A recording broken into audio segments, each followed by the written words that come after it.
Jesus Christ, this is a disaster. That's the type of content that people pay us for. So outrageous the toll. You can lose all you have. He refused to give in to the town that takes all to survive. You must have the will. How this movie doesn't end the way we want all the time. And he shouts at the moon, she's gone. Fears overcome. He was walking a mile. He was walking alone.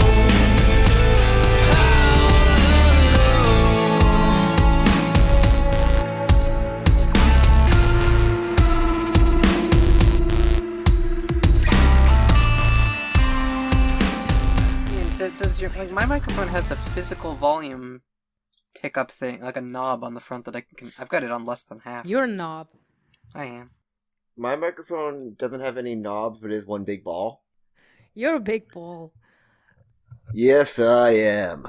Yeah, like you could try turning the knob and see how your waveforms look. Stop saying knob. Dial, spinny thing, the button. Jig. Turn the knob, but don't let it get moist. Turn the Yeah, stupid that thing looks- until it looks right. I'm gonna leave all of this in, by the way. This is riveting. This isn't filler. I swear to God, it's real. This is high quality content.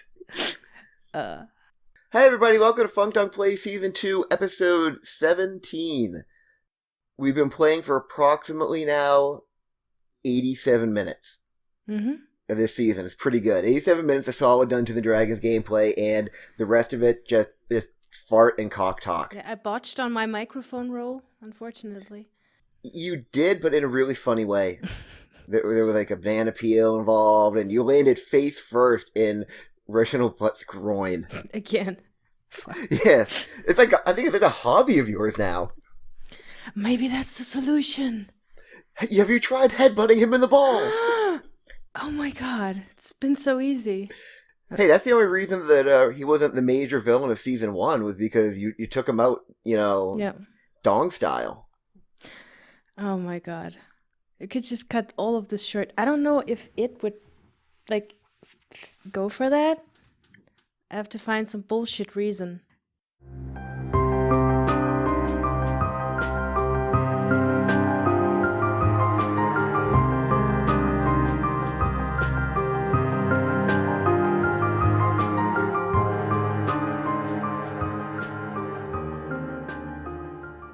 Okay, when we last left your intrepid adventurer people, you had just sprung the unexpected treasure out of the chair he was tied to. And I don't remember, did you actually end up even leaving that room yet, or were you Nope. just sort of still there? You're still there? Mm-hmm. Okay. Before you really have a chance to do anything, Dave is basically going to run off to a corner of the room where there is a nondescript, dirty tan sack, which he looks into, seemingly smiles, and then grabs the sack and puts it over his back and just says, "Cool, my things are still here. I was afraid they were going to, I don't know, sell them or try to take them apart and die again. It wouldn't have been a good scene." Dave has things. In his dirty sack. A couple. Yeah, I have a sack that keeps some things in. Can I call this episode Dave's Dirty Sack? Is that a thing? I hope so. Yes. I mean, it's Well, just... we had Slutty Dave last season. Why not just Dirty Sack Dave this season? So he grabbed his dirty sack. He grabbed his dirty sack, and it's not doesn't look like it has a ton of stuff in it. It's relatively small. But he puts it over his shoulder and looks at you expectantly, okay, now what? Oh, now what? You're gonna see what now. Okay, let me just paint a little bit of picture for people who are coming back after a long week. Just a few things that you would know about your situation. is you are in a secret room with only entrance and exit is through the bedroom of middle management, but Mr. Reginald Butt. You got in through his bedroom, which had a door with a lock that you have completely and very obviously destroyed. Intentionally. And you have also stolen his family magical blade. Oh. Yeah, just adding up, the little things for you to remember. That is your situation. There are 2 dead guards on the floor below you. We are currently, I think, still dancing. I don't think they actually stopped. Yeah, we just pushed him out of the way. You pushed them away. Yeah, like out of the way so you could get through the door. Having a great old time. You can't tell this right now, but they're in fact doing the electric slide. Funky boogie, funky boogie. And I wrote down how many guards were in the entire place, but you don't know how many, but there's a bunch. Yeah, we would know how many were left in the main hall last time we were there. Yeah, there of the guards that you've seen, 2 are dead, 2 are alive. And the dead ones are dancing. Okay. The 2 living ones in that hallway, they're probably still arguing over Dickymon. Okay, so we have to get Dave out of here, and also I'm out of spell slots. I used my last spell slot. Oh, well, hopefully. I mean, I have an idea what we could do. And first, I'm gonna head over to Eliza and stretch out my hand and say, "The dagger, please." I'll hand you the dagger. Okay. I'm gonna use the dagger to cut off a piece of the drape, the black drape. Double man-sized. Like, I don't know, your weird measurements. I don't know, there'd be a bunch of inches. I was about to say a bunch of inches of that black drape. Okay, now we need to go through the bedroom to get to the forest, right? Yeah, yep. Back down. Are we afraid that someone came back? Should we sneak down there, or should we just go for it? I could send Quiggless to scout ahead if you're that's a good idea. Okay, yeah. Okay, so I guess while you're getting this plan set up, I'll take a seat in the corner and go into my familiar vision as I'm walking down the stairs. Or, no, I'll crawl along the ceiling with Quiggless, and then just, peek down through the doorway and climb up onto that ceiling and keep crawling around that hallway up until the door that goes to the forest, if I don't see anything. Okay, you don't see anything. Doesn't appear to have been any activity. Okay. Aside from, the forest rug getting seriously cut by those corpses. Okay. Yeah, it doesn't appear like anyone has arrived. Okay. Or come through or anything, yeah. Okay, so I'm gonna start heading for the door and tell the other 2, let's head back to the forest for now. And, I'm just gonna barrel through. Okay. Are you doing anything to cover your tracks? Nope.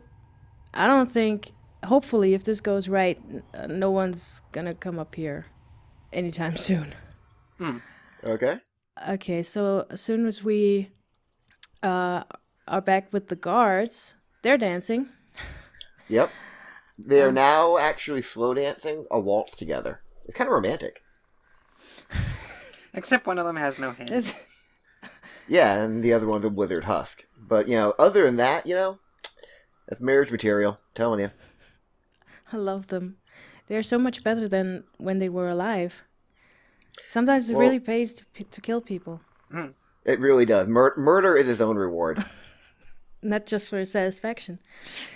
And I'm gonna turn to... Sexual or otherwise. I mean, that's us, Can't assume for everybody. I'm gonna turn to Eliza and say, we should try to get these uniforms. And can we just...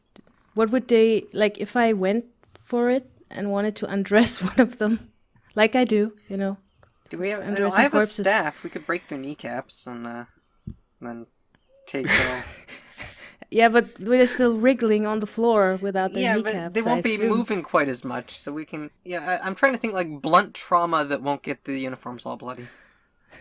We'll just break Go some for bones. it. If I assume if I say we need those uniforms, Eliza's just gonna immediately. Yeah, I'll just go break some legs so that they won't run away.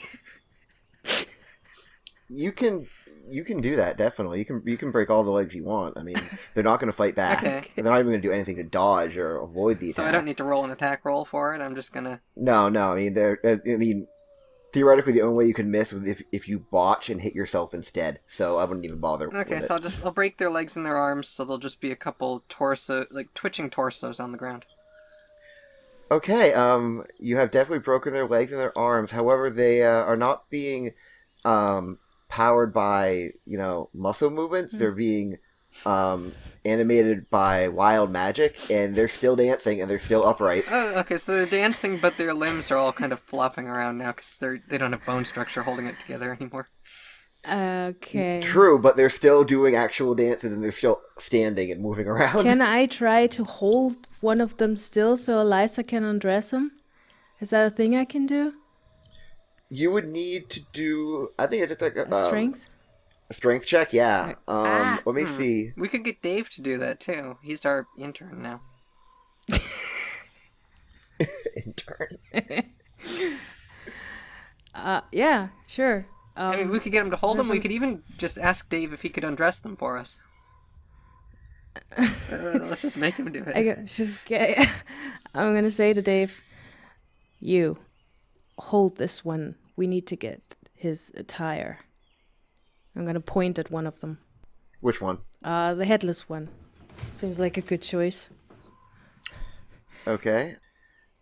So wait, you want me to hold him down so that you can take his clothes? That's what it said. Is this a grown-up sex thing? We need to get out. He can't say his safe word. He doesn't have a head. We need to get out of here and fast. Do as it says. I'm gonna stare at him. If it's any consolation, they're going to be on fire pretty soon. At that point, Dave brightens up and goes, Oh, that's okay. Fire makes everything better. Fire aficionado. Well then, Oh, Dave crits. very good. He actually strips them naked himself. Oh, Nice. while holding. Good intern. He goes to hold them, and he just holds them so well, their clothing just comes right off in his hands, like he's peeling like a boiled banana. Maybe they're just so turned on that they, their clothes melted off. And they're all Like slippery. that's their thing in life. Well, you'll know he does this to both of them. However, isn't noticeable in the shriveled one because he is shriveled, but the one without a head is just sporting a massive erection. I like these guys. I really do. It is bobbing up and down comically as he dances. Jesus. Like a metronome. It's keeping beat with the music in his head that he doesn't have. I'm gonna disguise myself as the one who previously had a head Okay. and put on his uniform. I never named these guys, so Yeah. you can pick a name if you want. They were never meant to be this big of a deal. Gary. I don't know. Gary. You're Gary the Guard. And I gesture Eliza to do the same. Okay, yeah, I'll put on the other uniform. I guess I'll be Ted. Oh, well, then I'm Bill, obviously. Oh, So. okay, so we're Bill and Ted. The excellent guards. Excellent cars. Bill S. Preston and Theodore Logan. All right. And I say to Dave, I don't think it likes this guy. Or I guess I'll address both of you. We will try to leave this place without much of a fight for now.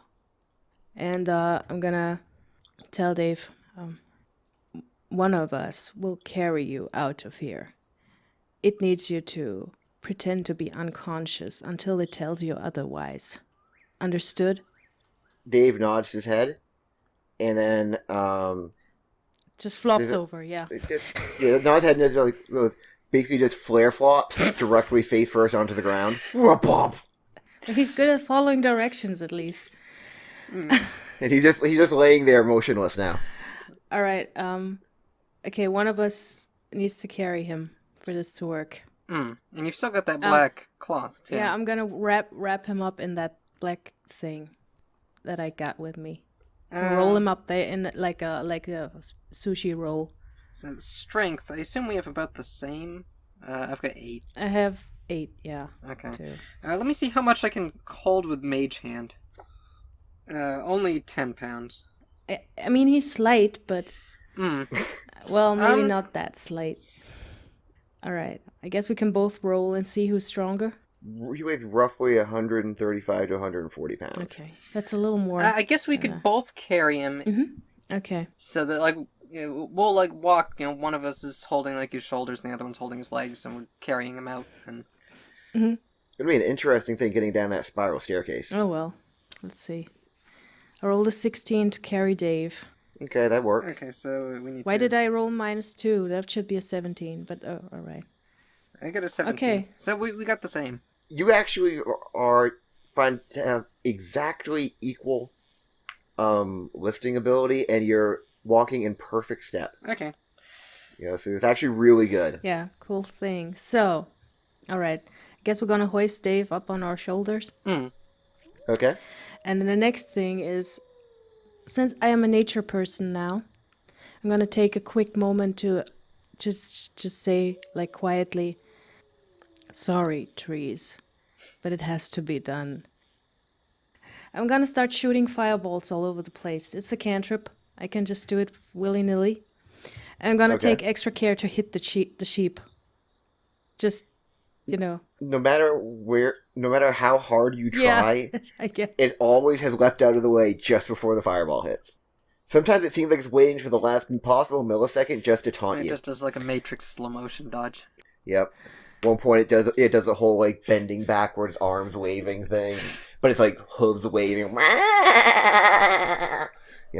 It's pretty impressive to look at, I guess, but And at one point, one actually does go directly at it, but it just raises its hand, and the fireball stops and drops to the ground. fucking fire demons, man, I'm telling you. All right, when we reach the stairs, I just want to, look around, make sure the fire's big enough, so it just can't just be immediately put out or something.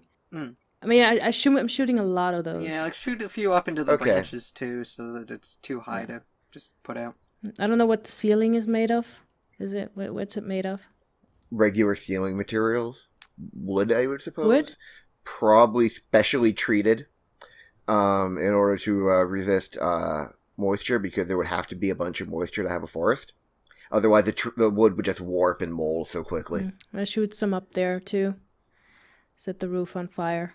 Okay, I'm assuming that now the roof is on fire, you don't need no water, and are prepared to let the motherfucker burn. Burn, motherfucker, burn.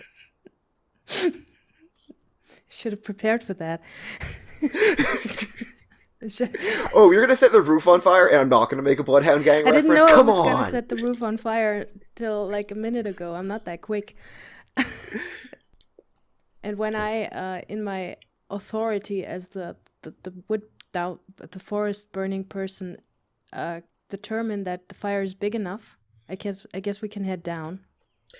It definitely looks like the fire is sustaining. Okay, cool.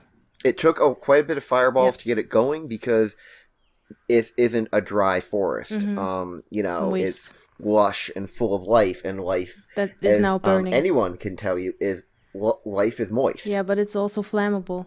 Yep, eventually, and you had to you had to dry out some of it with fire, but you did. You succeeded. Now there's a pretty good blaze going. Some fried birds. The burbs, all almost as one, flew down the spiral staircase. Uh-oh. Just in a swarm. Okay, so by the time we get down there, they'll know something's up. So when we start shouting fire, they'll know we're telling the truth. Okay. Yep. Let's see what's down there. We're gonna head down. Okay. You head down. The hallway is full of burbs. Good. The two guards are very confused. They haven't really had time for smoke to start coming down yet. Mm-hmm. So they don't necessarily know why the birds are down there, and they're still trying to process. And then you two are coming down the spiral staircase. In a panic. Carrying what looks like a body bag between the two of you, because it's a black curtain wrapped around a prone body. Yep. And so, what were your name? Oh, yeah, Bill and Ted. One of the guards just goes, William, Theodore, what's going on now? What's going on up there? The birds have gone mad! Oh my god, the roof is on fire! Well, right now I believe what we need is some water! We can't just let the motherfucker burn! Oh my god, Bessie! Oh, Bessie, is her Yeah, name? there's gonna be some hamburgers tonight. Rest in peace, Bessie, I guess. Sorry. And both of them charge upstairs, Oh, good. That's good. and almost immediately you just hear a panicked moo and some grunting. And they are, and you can see at the beginning of the starting, they are obviously trying to carry the cow down the spiral staircase. Are they in line of sight of us right now? Can they see us?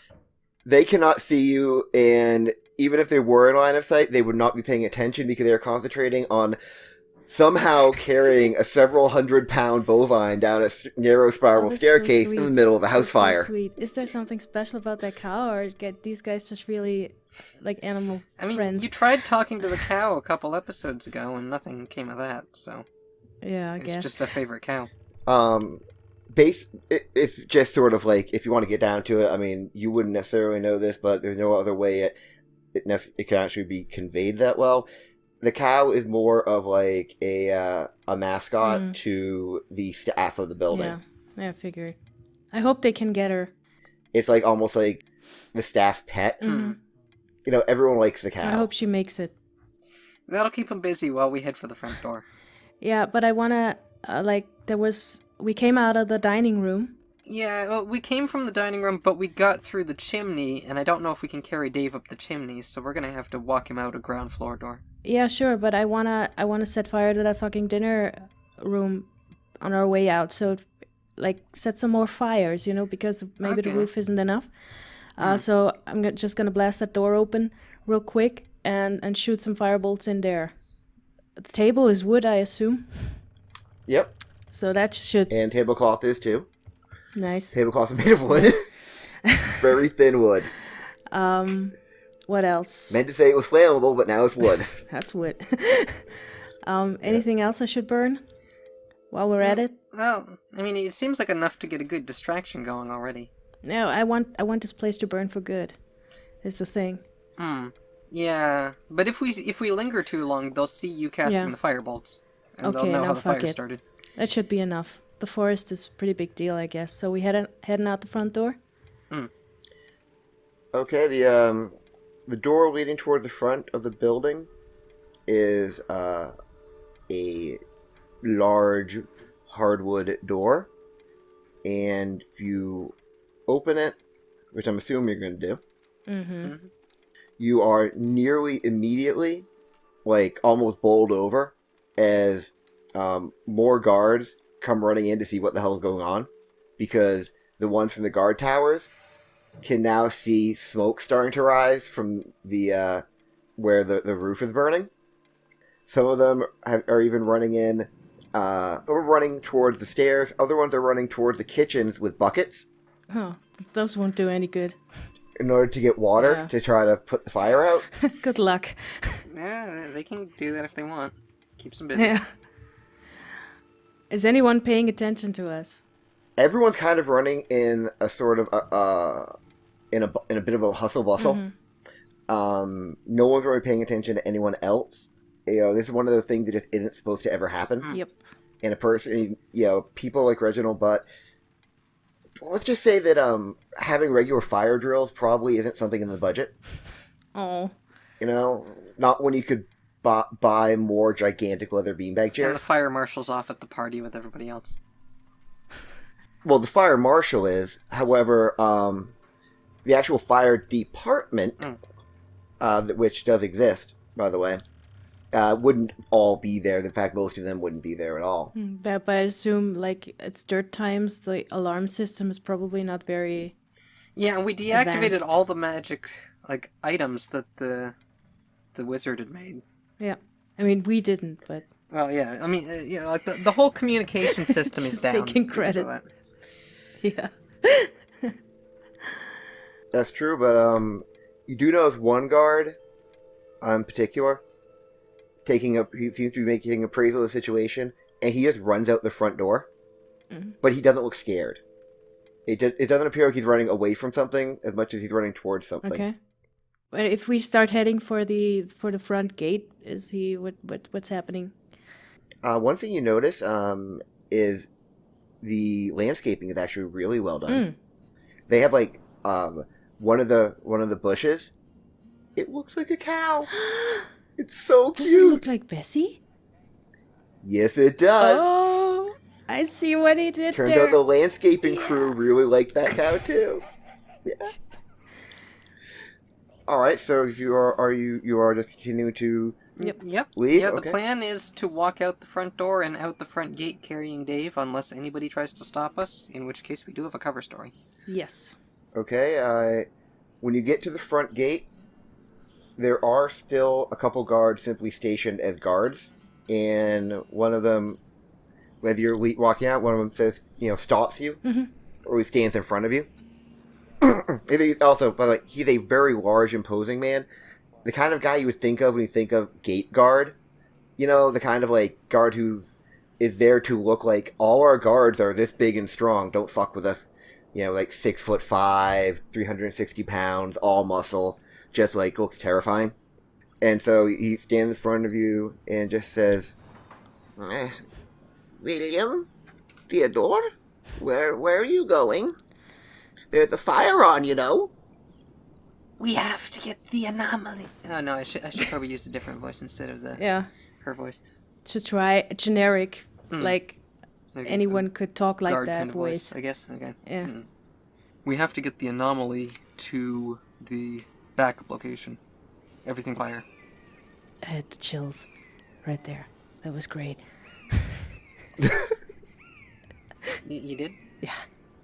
Straight down to the vajayjay. Oh. First time that's happened in decades. Oh, yeah, unfortunately. Yeah, what does he say? The backup. Oh. And you've got chills? Oh, dear. And you've grown a vagina? Oh, dear me. Things are going bad. Yeah, it does that sometimes. You best be off. I like this guy, too. And he steps aside to let you guys go. Yes! Okay, off we go. Just carrying our anomaly. Like you do. Okay, as you leave, you notice something interesting. Coming from a building across the street and about 3 houses or buildings over, a large gate in the front of a building opens, and what could best be described as looking like a gigantic one-handled pump on wheels is being wheeled out onto the road, and appears to have like a hose attached to it on each end, and they are wheeling it out and appear to be connecting it to a looks like a small pipe coming out of the ground, and are proceeding to use it to pump and then create water pressure and shoot water onto the mansion. Well, that's better than what I expected, because this is like super oldie times. I thought they would just piss on it or something. This is actually, it's pretty advanced. Remember, I told you they have indoor plumbing in this place, so they actually also have a rainwater fire suppression reservoir system. Dang. That I've mapped it. Okay. I'm impressed. Gotta say. Yeah. They're not gonna save that building though. Okay. I don't know, but they're going to stop it from spreading. It's damaged. The goal is, this thing is really to stop the fire from spreading. Yeah. I just really like the image of Reginald Butt coming home and, I mean, at least his bedroom and the whole upper floor will probably be gone. That's good. The whole rustic thing he had going on is no more. All those scattered papers will never be read.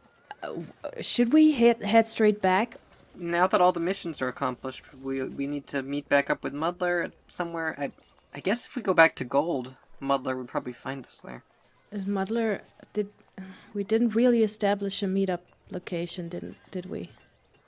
Nah, but he's smart. He'll know how to find us. You know where to find us? Yeah, I mean, if we go back to home base, I assume he'll know to look for us there. Yeah, I would like Well, that, actually. he's fairly smart. He had the 10 intelligence. Yeah, but we're his masters, and he needs to dust our shit. Yeah, so he has the that's power where of he will go. plot convenience to be where he needs to be. Okay, so I guess we'll head back to the church. Okay, Still carrying Dave. Looking busy. No one's gonna question us. Yep.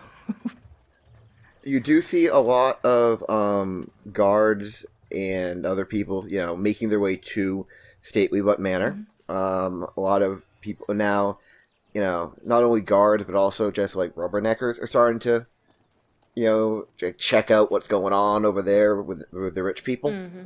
There's a few like winos that are just like hanging out, singing songs about fire, just because they're winos and it's fire, and who cares why? It's just something they want to do. Yeah, you don't really run into much difficulty there. Give me perception rolls as you're making your way through the city. 12.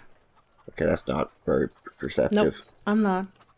9, but I have a passive 11, so I guess it's 11. Alright, neither of you notice anything interesting about the people you're passing. They just seem like They're just more humans. regular individuals. Yeah, regular people, just dem civilians. And dem guards and dem soldiers and dem firemen. And no one really gives you much hassle. When you get to the cathedral, the church, the front door is locked and barred, considering it is kind of late too. But there is a side door that at least it knows of, that you can go through to get in. The door, which doesn't look guarded right now, however, it also appears unlocked. But you remember you were told that your amulets would be your way in and out. Mm-hmm. And when you go and put your hand on it, if you are paying particular attention, it's not really an interesting plot point, it's just a thing. The amulet glows very slightly when you put your hand on the doorknob, and you can kind of infer that the door is unlocked for you because you're the one unlocking it. I would have thought, like with the Traveler being the god of chaos, that this thing will probably choke you, like just for a joke, before it lets you in or something. Okay, cool. No, it doesn't. You turn the knob and it opens the other way. The hinges are on the knob side. Knobs again. Yeah. We're back to knobs. Knobs all the way down. Yeah, anyway, open the door. It doesn't choke you. At no point do we do the joke where you say, harder daddy. Not this time. Which is just an old joke. You can go in. It is late, but, Gold is awake, and he is in the conference room, and you'll notice that Muddler is in the conference room as well. That's good. You were right about him having, deciding to come home. You're not 100% sure on how he got in. But It's just the thing. he is a master of stealth. So I just wanna, as soon as we entered, I dropped Dave. Yep. Like, I just let go. And, which end were you holding? I think since you were leading the way, you probably had the shoulders. yeah, I probably had. Okay, here's your... Okay, you also... there's one more person in the room that you don't recognize. He is a large man with sort of a dusky complexion. He appears to be in his early to mid-40s. Extremely lavishly dressed. Not really in the way of like really super extravagant clothing, but more along the lines of just very expensive clothing, just high quality. And he has a rather slightly gaudy amount of medals on his chest. Wow. Like, just like, more medals than really anyone should have. You know, if you look in there, it's like, you know, like, first order of the, you know, commander of the this, and, you know, oh, they're just, like, medals with titles and shit. And, yeah. And it looks like a butt. Nope. Yeah. Doesn't, no, like I said, he looks like a butt. He doesn't look anything like the Butt family. All right. So I drop Dave, and But he's standing next to Muddler. standing next to Muddler, and Gold is Yep. there. Huh. And Gold is at the you know, the desk. Like Is usual. Eliza still The holding table. Dave's feet? I or- dropped him after you dropped yours. Now I'm wondering if this guy is the one we sent him to kill. Dave is still pretending to be unconscious. I look down and I say, "You can stop pretending to be unconscious now." You hear, and his hand goes up. You see underneath the sheet, his hand goes up to the back of his head. Goes, I don't know if I'm pretending anymore. I'm gonna kick him slightly. Yeah, I'll also pull off the guard uniform while we're at it, because I'm tired of disguising myself as a human. Okay. Are you naked now? I assume I assume the uniform was big enough that I could just wear my clothes under it. Dave sort of like untangles himself from the curtain. Oh yeah. At this point, he stands up, looks around, and then something really unexpected happens. At least to you guys. You don't expect it at all. He looks around, and then when his eyes lock on Muddler, his face just explodes with joy, and he charges at him, screaming, Muddler! And he leaps and jumps and gives Muddler a giant hug. And Muddler's face goes completely blank for a second. I mean, obviously he's not the most expressive face even normally, being a golem. But, like, the light, the little fire in his eyes goes out, and then it comes back on again. Almost like a computer being rebooted. Oh Jesus.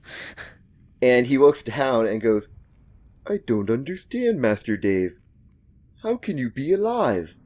It's been over 1,500 years.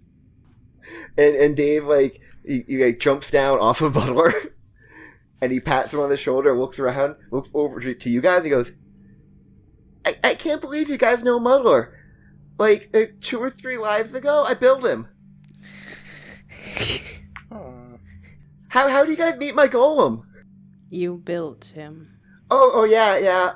Normally, my lives are kind of short and, like, full of, like, fighting evil and stuff, but for some reason, I had a life that I think was, like, 1,500 years ago, and I was just, like, a rich, boring aristocrat, and I lived, like, a long time, and, like, golems were all the rage, so I wanted to make one, but I couldn't find any clay, but there was this swamp that people say had magic mud, and I used that, and I made a mud golem.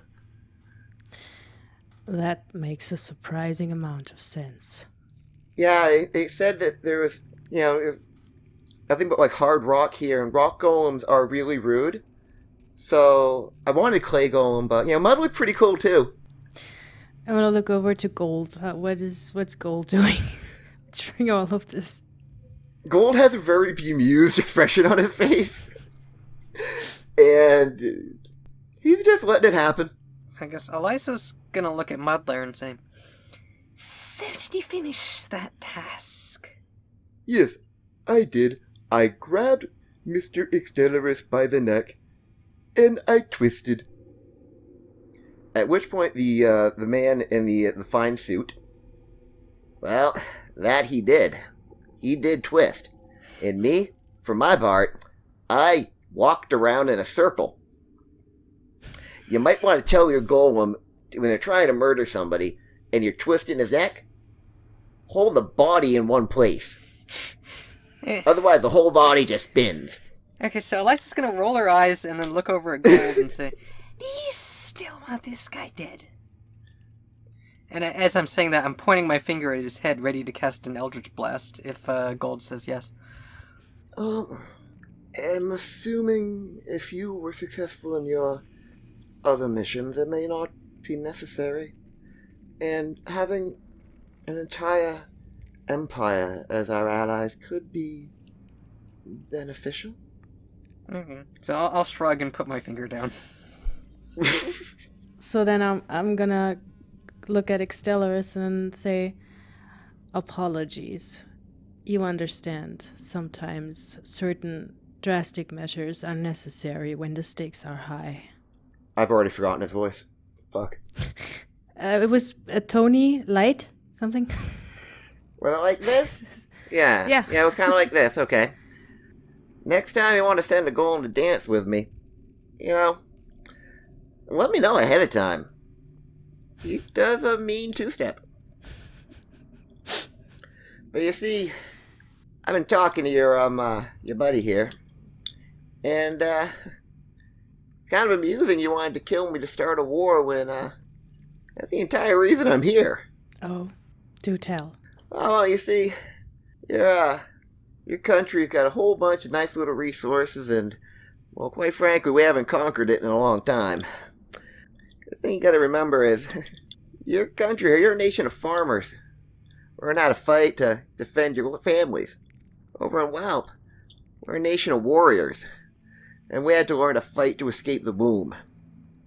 So, you got about 250,000 well-trained professional soldiers here. We've got about 20 million. We wouldn't even need to use 5% of our military to wipe this entire place off the face of the planet.